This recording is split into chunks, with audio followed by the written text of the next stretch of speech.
Good evening, नमस्कार दोस्तों। आज का वीडियो जो अपने इलेक्ट्रोहोम्योपैथिक के पेटेंट D3 बेस हैं, जो हमारी जो ई होम्यो हर्बल है, जिसके अंडर में मेरे जो पेटेंट है D3 बेस वो बन रहे हैं, उनके बारे में वीडियो है कि उनको कैसे यूज़ कर सकते हैं, कैसे यूज़ करना चाहिए। बहुत सारे क्वेश्चन इसके आ रहे थे पेटेंट वाले ग्रुप में भी, और कुछ नए लोग भी जिन्होंने पेटेंट लिए हैं कि एक वीडियो बना दिया जाए कंप्लीट, जिसमें सभी जो पेटेंट हैं वो रहें। दूसरा, जो अभी दीपावली का ऑफर मैंने निकाला था, उसको भी एक बार मैं वीडियो में आप लोगों को बता दूंगा। पहले एक एक करके अपने पेटेंट को स्टार्ट करते हैं, क्योंकि काफ़ी पेटेंट है और मैं जो खासकर मेन पेटेंट हैं उनको कवर कर लेता हूं। एक एक करके हम स्टार्ट करते हैं। सबसे पहले जो लीवर ड्रॉप है, उसको हम नंबर ऑफ डिजीज में यूज कर सकते हैं।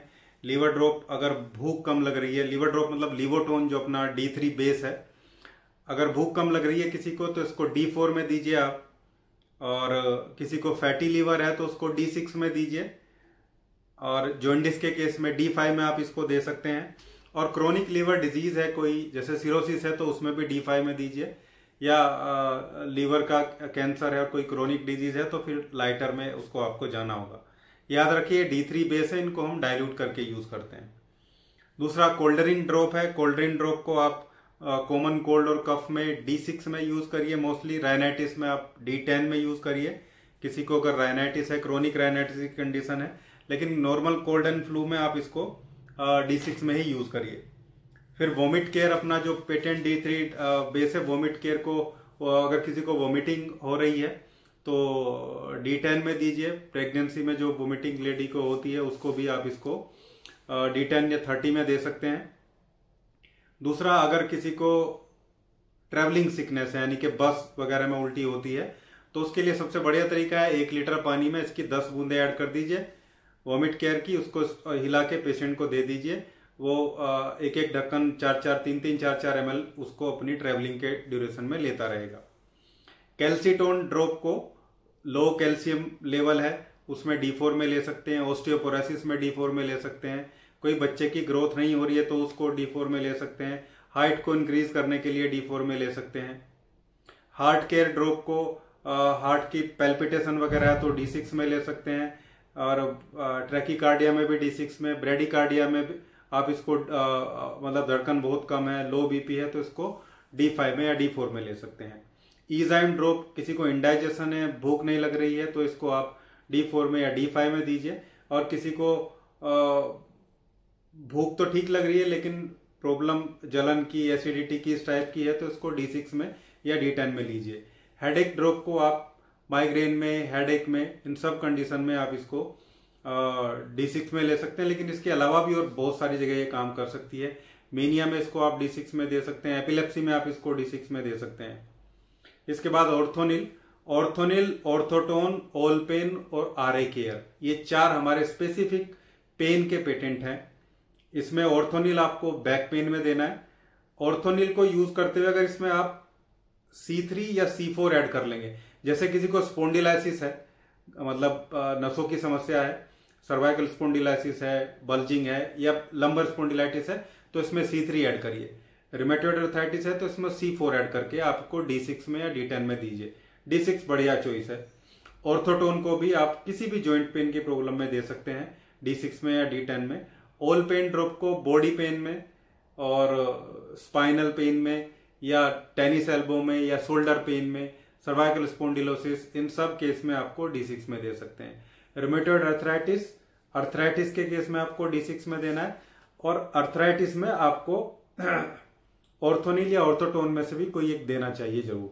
ये 4 ड्रॉप है। आप चाहे तो किसी पेशेंट को 4 भी दे सकते हैं। एक बहुत बढ़िया तरीका है, एक 30 ml की बोतल में ऑर्थोनिल और ओलपेन को 15-15 बूंदे ऐड कर दीजिए।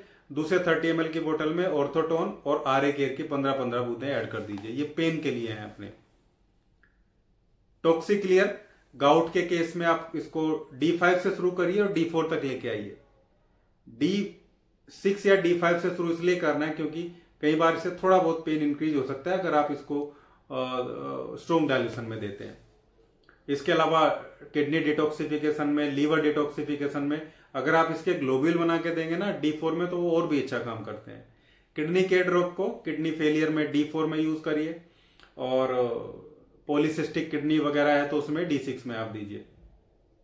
इसको किडनी स्टोन में भी आप दे सकते हैं। छोटा स्टोन है तो D4 में, बड़ा स्टोन है तो D6 से शुरू करके D4 तक नीचे तक आप आएंगे। एब्डो केयर, ये भी D3 बेस ही है सारे। एब्डो केयर को पेट दर्द में आपको D4 में यूज करना है। किडनी या गोलब्लेडर की वजह से पेन हो रहा है तो D6 में यूज करना है। नॉर्मल पेन है तो आप उसको D4 में दे सकते हैं। इसी को अप्लाई भी करा सकते हैं, बहुत अच्छा पेटेंट है।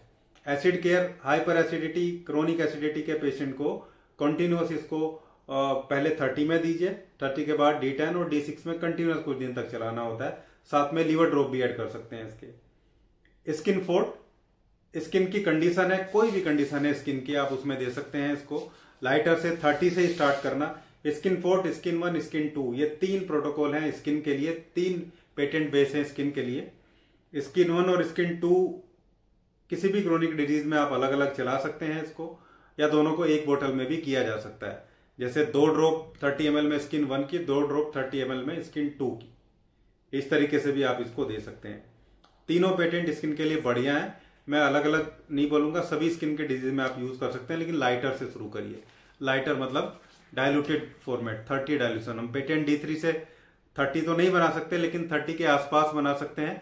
30 ml की बोतल में किसी भी पेटेंट की 2 ड्रॉप आप ऐड कर देंगे, केवल 2 ड्रॉप, तो वो 30 के आसपास, ये 2 या 3 ड्रॉप ऐड करेंगे तो 30 के जैसा बिहेव करेगा। वो 30 तो नहीं बनेगा, लेकिन उसकी जो ड्रग स्ट्रेंथ है वो 30 के आसपास हो जाती है। एनुकाइंड, बैड वेटिंग में किसी बच्चे को आप दे सकते हैं, D10 में दीजिए और बहुत अच्छा इफेक्ट है इसका भी। मेस्टाइटिस, ब्रेस्ट पेन में किसी को भी देना है आपको, D6 में देना है इसको। और अगर ब्रेस्ट में सिस्ट है या कोई गांठ है तो इसको D5 या D4 में आप दीजिए। D5 से स्टार्ट करके फिर D4 में आ जाइए। लेकिन अगर पेन है तो स्टार्ट D6 से ही करिए, पहले पेन को मैनेज होगा फिर D4 पे, क्योंकि गांठ पिघलेगी D4 से ही। वैगो केयर, वेजाइनल इन्फेक्शन में आप इसको D10 में या D6 में यूज करिए, बहुत अच्छी रेमेडी है। एमेनोरिया या गायनी केयर जो ड्रॉप है उसको एमेनोरिया में D4 में यूज करिए आप। और अगर सिस्ट वगैरह भी है, फाइब्रोइड है, सॉरी सिस्ट नहीं, फाइब्रोइड है अगर, तो आप इसको D4 या D5 में यूज करिए। D5 is a better choice. लिको केयर, लिकोरिया, वाइट डिस्चार्ज की प्रॉब्लम में आप इसको D6 में या D10 में, लेकिन बहुत क्रोनिक है, 10-10, 20-20 साल से है, बैक में भी पेन रहता है, तो फिर आप इसको 30 से स्टार्ट करिए, लाइटर से स्टार्ट करके D6 तक आना है। गैसो केयर, एक्सेसिव गैस का फॉर्मेशन होता है खाना खाने के बाद में, तो आप इसको लीजिए। सबसे बढ़िया तरीका है, इसके ग्लोबिल बना लीजिए, मतलब इसको D6 में RS में कन्वर्ट कर लीजिए और D6 के ग्लोबिल आप पेशेंट को दीजिए। टोंसिलाइटिस, टोंसिलाइटिस में, थ्रोट पेन में, सब में D6 में आपको देना है इसको। टूथ केयर, दांत के दर्द के लिए बहुत अच्छा पेटेंट है टूथ केयर। अगर नॉर्मल टीथ पेन है तो D4 में आप दे दीजिए, और अगर पेशेंट की कैविटी वगैरह की प्रॉब्लम है तो D6 से स्टार्ट करिए, D6, D5 और D4। काफी हद तक रिपेयर भी ये करने का काम करता है। मैन टॉनिक, मैन की जो प्रॉब्लम होती है उनके लिए, और मोस्ट प्रेफरेबली इसको D4 के ग्लोबिल्स बना के ही आप दीजिए। एजोस्पर्मिया, ठीक है, और या स्पर्मेटोरिया है उसमें भी आप इसको दे सकते हैं। Oligospermia, azoospermia, spermatorrhoea, erectile dysfunction, और अगर प्रीमेच्योर इजैकुलेशन है तो थोड़ा लाइटर से स्टार्ट करिए, सेंसेशन को कम करेंगे फिर हम। इसके अलावा डाइबो नो ड्रॉप है डायबिटीज के लिए, थोड़ा ज्यादा लेवल है तो आप इसको D10 से स्टार्ट करिए, फिर D6, फिर D5, अदरवाइज D6 से स्टार्ट करके D5। हमें मोस्टली जो है इंसुलिन के सिक्रेशन को भी इंक्रीज करना है। पेशेंट का इंसुलिन भी चेक करा लीजिए आप खाली पेट, देखिए कितना इंसुलिन उसका बना हुआ है, और बाकी D6 में अच्छा काम करती है। इसके अलावा एक और पेटेंट हमारा एस्थमा, एस्थमेटिक ब्रोंकियल एस्थमा है या एलर्जिक एस्थमा है। 30 में दीजिए आप इसको, इनिशियली 30 से स्टार्ट करिए, लेकिन क्योर D5 पे आके ही होगा, धीरे धीरे रिड्यूस करते जाएंगे, ओवर द टाइम इसको रिड्यूस करता है। ओल कफ, सीजनल कफ, किसी भी टाइप का कफ है आप उसको D6 में दीजिए। एस्थमेटिक पेशेंट को भी दे सकते हैं। एक्चुअली जब ओल कफ ड्रॉप को आप D4 में देंगे तो ये एक्सपेक्टोरेंट की तरह काम करेगा, कफ बढ़ा देगा। अगर जमा हुआ है तो बढ़ाने के लिए D4 में दे सकते हैं। ग्लोबिल बना के दीजिए, सबसे बढ़िया ऑप्शन है, अदरवाइज D6 में आप इसको दीजिए। एलर्जन ड्रॉप आप इसको रेस्पिरेटरी एलर्जी के लिए दे सकते हैं, जैसे नेजल एलर्जी है या ब्रोंकियल एलर्जी है, इस टाइप की कंडीशन के लिए आप इसको देंगे। लेकिन देना है इसको भी D10 से ही स्टार्ट करना है, D10 फिर D6।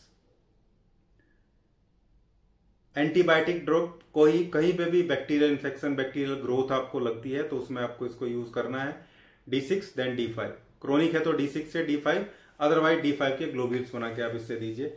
बेबी टॉनिक बच्चों की ग्रोथ के लिए है, D4 में इसके ग्लोब्यूल्स बना के बच्चों को देने हैं। बच्चे को ग्लोब्यूल्स ज्यादा बेटर रहता है, वो उसको खा भी लेता है और RS वगैरह देने की जरूरत भी फिर नहीं पड़ती है उसको। इन्फ्लामेशन ड्रॉप ये मल्टीपर्पज ड्रॉप है। कहीं भी इन्फ्लामेशन, चाहे जॉइंट्स में इन्फ्लामेशन है, चाहे इंटरनल इन्फ्लामेशन है कोई, या कोई ऐसी कंडीशन है जिसमें बहुत सडन गलन हो रहा है, जैसे गैंग्रीन हो गया, या कोई वुंड है जो हील अप नहीं हो रहा है, ऐसे सभी केस में इसको D10 से स्टार्ट करिए। इवन कैंसर में भी बहुत अच्छा काम करता है ये हील अप करने के लिए। D10 से स्टार्ट करिए, D10 फिर एक एक डायल्यूशन नीचे लेते आइए। गैंग्रीन में भी ऐसे ही करना है। गैंग्रीन पे तो इन्फ्लामेशन और टिश्यू केयर बेस्ट रिजल्ट दे रहे हैं। मैंने बहुत सारे रिजल्ट आप लोगों के ग्रुप में शेयर भी किए हैं जो हमारे ग्रुप हैं। इसके बाद टिश्यू केयर ये भी एक बहुत स्पेसिफिक ड्रॉप है डिस्ट्रक्शन को रोकने के लिए, टिश्यूज का जो डिस्ट्रक्शन है उसको रोकने के लिए, और जो एक तरीके का नेचुरल सेल डेथ है उसको ये मैनेज करता है।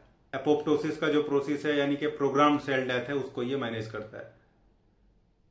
और अगर आप इसको बहुत लाइटर में देंगे तो ये कहीं ना कहीं जो पोलिफरेशन होता है कैंसर सेल का, माइग्रेशन होता है, उसको भी ये रोक देगा, बढ़ने नहीं देगा। बहुत अच्छी जो रेमेडी है। इसमें आप चाहें तो एक चीज और ऐड कर सकते हैं, जो भी ऑर्गन है उसकी C ग्रुप से कोई रेमेडी ऐड कर सकते हैं। C ग्रुप की रेमेडी आप ऐड कर दीजिए इसमें, जो भी ऑर्गन का इन्वॉल्वमेंट आपको नजर आता है। जैसे लीवर का है तो आप C10 ऐड कर दीजिए, और अगर आप इसको नी वगैरह के लिए दे रहे हैं, और जैसे ऑस्टियोपोरोसिस में भी अगर आप देना चाह रहे हैं तो C4 ऐड कर दीजिए इसमें। और ये बालों में भी बहुत अच्छा काम करता है, बालों की बहुत अच्छी रेमेडी है ये। टिश्यू केयर को इसमें आप C4 और WE ऐड कर दीजिए। मान लो किसी के बाल घने नहीं हो पा रहे, ग्रोथ नहीं हो रहे हैं, तो टिश्यू केयर में C4, टिश्यू केयर को आपको D4 में बनाना है या D5 में बनाना है, और D4 बेटर है। C4 की 2-3 बूंदे D3 से और 2-3 बूंदे WE के D3 से पेशेंट को दे दीजिए। इसके बाद कॉन्स्टिपेशन के लिए है। अगर हार्ड कॉन्स्टिपेशन है, एज ए लैक्सेटिव इसका वर्क कर सकते हैं आप। 30 ड्रॉप रात को D4 में बना के इसकी दीजिए। और अगर किसी पेशेंट को ज्यादा ही प्रॉब्लम है तो D3 में दे सकते हैं, लेकिन D3 वाला दिन में देना, रात को मत देना। रात को ये थोड़ा कई बार, क्योंकि जिसको ऑब्स्ट्रक्शन होता है ना बहुत ज्यादा पेट में, और आपने ऊपर से लैक्सेटिव दे दिया तो गैस बन जाती है। हार्ट पेशेंट को भी D3 में कभी नहीं देना, सलास को या किसी भी ऐसी को, अगर उसको बहुत हार्ड कॉन्स्टिपेशन है तो, क्योंकि गैस इससे बनती तो है लेकिन वो नीचे पास नहीं होती क्योंकि नीचे ऑब्स्ट्रक्शन है। दिन में दे सकते हैं, दिन में वो थोड़ी हलचल भी रहेगी, गैस पास भी होती रहती है। पाइल केयर बहुत अच्छी रेमेडी है। पाइल, फिशर, फिस्टुला तीनों में काम करती है। तीनों में आप इसको D10 से शुरू करिए, बहुत अच्छे रिजल्ट आपको देखने को मिलेंगे। इसके अलावा आई टोन है। आई टोन जनरल आंखों का इन्फ्लामेशन या कंजक्टिवाइटिस में आप इसको D6 में दीजिए। कैटरेक्ट लगभग सभी, क्योंकि आंखों की जो प्रॉब्लम है वो इन्फ्लामेशन की या कोई भी D6 में आपको देना है, लेकिन आई साइट बढ़ानी है किसी की तो आप इसको D4 में दीजिए। मेमोरी भी बढ़ाती है ये, क्योंकि H12 भी है इसमें। H12 एक अच्छा मेमोरी बूस्टर है। हेडेक में भी काम करती है ये। हेडेक में भी आप इसको, अगर आंखों की वजह से हेडेक है तो हेडेक ड्रॉप के साथ ये दे सकते हैं। इसके बाद फीवर ड्रॉप है, ऑल फीवर ड्रॉप है। किसी भी टाइप के फीवर में आप इसको D10 में दीजिए। ग्लोबिल्स बना के दीजिए, सबसे बेस्ट ऑप्शन है किसी भी फीवर में। और बस ये लगभग सारे पेटेंट थे। बाकी हमारे 5 specific all in one drop है, जो एक मल्टीविटामिन ड्रॉप भी है। किसी किसी को भेजा है, हालांकि अब ज्यादा लोगों को पास तो ये दिया नहीं, मोस्टली तो यही सारे पेटेंट हैं। मल्टीविटामिन को भी मल्टीविटामिन डेफिशिएंसी में आप D4 में देना, ग्लोबिल्स बना के। ये हमारे सारे इंपोर्टेंट पेटेंट D3 बेस थे। अब EH 1, 2, 3, 4, 5 ये मल्टीपर्पज ड्रॉप बची हैं। इनका अलग से वीडियो बनाऊंगा क्योंकि इनका वीडियो लेंथी हो जाएगा। ये बड़ी रेमेडी है और इनको इनसे सपोर्ट भी हम कर सकते हैं। इन सभी रेमेडी के साथ सपोर्ट में यूज इनको किया जा सकता है। अब मैं दिवाली ऑफर की बात कर लेता हूँ। दीपावली ऑफर में ये जो हमारी 45 पेटेंट D3 की जो किट है, या ये जो हमारे D3 बेस पेटेंट है, D3 बेस का मतलब मान लो लिवोटोन है, D3 में बना हुआ है, तो जब आप उसको D4 में D5 में डाइल्यूट करके देंगे तो एक 30 ml की बोतल आपको 40-50 पेशेंट्स पे बहुत रहती है, 40-50 मरीज को आप दे सकते हैं इसको। तो ये जो D3 का अपना बोतल है, ये MRP इसका 300 रुपीज है, 300 रुपये एक पेटेंट के हैं। फिलहाल दीपावली में नॉर्मली इसका हम 40% 30% के आसपास रखते हैं जो मार्जिन है या जो डिस्काउंट है। फिलहाल 50% डिस्काउंट है। आप इनमें से जो पेटेंट चाहें वो ले सकते हैं, डायरेक्ट D3 बेस है। दूसरा ये जो किट है पूरी, ये किट लेंगे तो ये आपको और भी कम पैसे में मिल जाएगी। पूरे 45 D3 पेटेंट की जो किट है, नॉर्मली तो अगर आप 150 पर बोतल के हिसाब से लगाएंगे तो 6,000 रुपये के आसपास बैठती है। फिलहाल ये 4,000 में आपको कंप्लीटली मिल जाएगी, टोटल कोरियर सहित सब कुछ मिला के। 3700 रुपये किट का है, 200 रुपये के आसपास कोरियर इसका लगता है, तो 3900 रुपये में आपको ये पूरी 4500 पेटेंट की D3 की किट मिल जाएगी। दूसरा 100 ml D3 जो ओरिजिनल रेमेडी है हमारी, S1 S2 S3, original D3 38 जो रेमेडी की किट है 100 ml की, वो 3400 रुपये प्लस कोरियर होती थी। फिलहाल वो 2800 रुपये प्लस कोरियर है। ये भी दीपावली तक ऑफर ही है। एक बैक पोटेंसी है जो जैसे 30 के लिए 29, D10 के लिए D9 और 200 के लिए 199, 1000 के लिए 999, 10,000 के लिए 9999। ये सब बैक पोटेंसी 30 ml की एक किट हमारी 1800 रुपये की होती है। फिलहाल 2+1 है, 2 किट आप परचेज करते हैं तो एक फ्री उसके साथ होगा। ये भी दीपावली 8 तारीख तक हमारा ये टोटल ऑफर जो है वो चल रहा है, दीपावली तक। इसके अलावा भी कुछ और ऑफर हैं, उनके पिक्चर में लगा दूंगा, या आप लोग जो ग्रुप में है वो तो सब जानते ही हैं। फिलहाल ये मेन वीडियो हमारा मोटिव था कि हमारा जो D3 पेटेंट जो लोग यूज़ कर रहे हैं वो एफिशिएंटली यूज़ कर पाएँ और उनको अच्छे से सब। हालांकि PDF का लिटरेचर मैंने दिया हुआ है, लेकिन कई बार वो समझ में नहीं आता है, तो उसके लिए मैंने अब ये कंप्लीट वीडियो बना दिया जिसमें EH 1 2 3 4 5 को छोड़ के बाकी सभी पेटेंट मैंने इंक्लूड कर दिए। उन 5 पेटेंट पे भी मैं बाद में बनाने वाला हूँ। 2 हमारी बुक भी हैं इलेक्ट्रोहोम्योपैथी की, इलेक्ट्रोहोम्योपैथिक फिजिशियन प्रिस्क्राइबर और A to Z practice of medicine. एक मटीरिया मेडिका पे भी काम चल रहा है, बहुत डिटेल मटीरिया मेडिका बनेगी, प्लांट की टोटल प्लांट बेस्ड होगी और सारे प्लांट्स होंगे उसमें, जो जितने प्लांट्स इलेक्ट्रोहोम्योपैथी में यूज होते हैं वो भी डिटेल में होगा। केवल मटीरिया मेडिका ही होगी और बहुत डिटेल में होगी। वो भी शायद न्यू ईयर पे जनवरी में शायद लॉन्च करूं मैं उसको। वो 3rd बुक होगी मेरी। और 8 नवंबर से अपना बैच भी चल रहा है नया, एडवांस का, practice of medicine, anatomy, physiology basis पे जो हम उसको करते हैं। तो ये सब डिटेल थी, दीपावली के रिलेटेड ऑफर भी था, सारी चीज़ें।